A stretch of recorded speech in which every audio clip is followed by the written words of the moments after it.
एक राजा था। उसके पुत्र एवं उसके मंत्री के पुत्र में गहरी दोस्ती थी। दोनों साथ साथ रहते, खाते एवं घूमते थे। एक बार दोनों ने विदेश घूमने का निश्चय किया।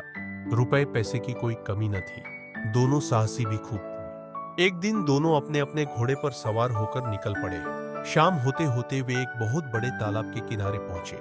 आसपास कोई गांव या बस्ती न देखकर उन्होंने वहीं रात व्यतीत करने का निश्चय किया। अपने घोड़ों को पेड़ से बांधकर वे एक पेड़ की ऊंची डाल पर चढ़ गए।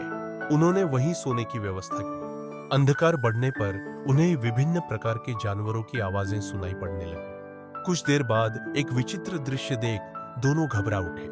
तालाब के मध्य पानी में हलचल हुई। जोर जोर से फुफकारने की आवाज आने लगी। थोड़ी देर में एक विशाल सांप अपना फन उठाए पानी से निकला। किनारे आकर वह फुफकारने लगा। सांप के सिर पर अद्भुत मणि थी। उसका उज्जवल प्रकाश चारों ओर फैल रहा था। सांप ने अपनी मणि को एक मिट्टी के ढेर पर रख दिया और वह फुफकारते हुए भोजन की खोज में उस पेड़ के नीचे पहुंचा, जिस पर दोनों मित्र बैठे हुए थे। सांप ने दोनों घोड़ों को खा लिया। दोनों सोच रहे थे कि अब सांप उन्हें भी डंस लेगा, लेकिन वह दूसरी ओर निकल गया। वे उत्सुकता से मणि को देखने लगे। उन्होंने पहले कभी मणि नहीं देखी थी, केवल कहानियों में ही सुना था। सांप के दूर जाते ही मंत्री के पुत्र की इच्छा मणि को प्राप्त करने की हुई। उसने सुना था कि मणि से निकलते प्रकाश को ढंकने का एकमात्र उपाय गोबर या फिर घोड़े की लीद है। घोड़े की लीद पेड़ के नीचे थी ही। वह जल्दी से पेड़ से उतरा,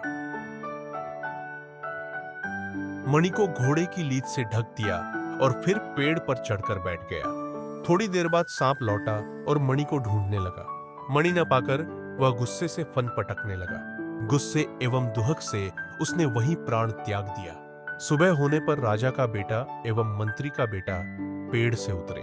मंत्री के बेटे ने मणि को निकाल लिया तथा उसे धोने के लिए तालाब की ओर गया।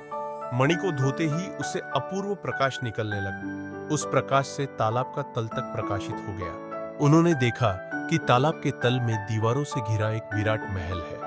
मंत्री के पुत्र ने कहा, चलो नो माय साथ चो डुबकी लगाकर वहां चलते हैं।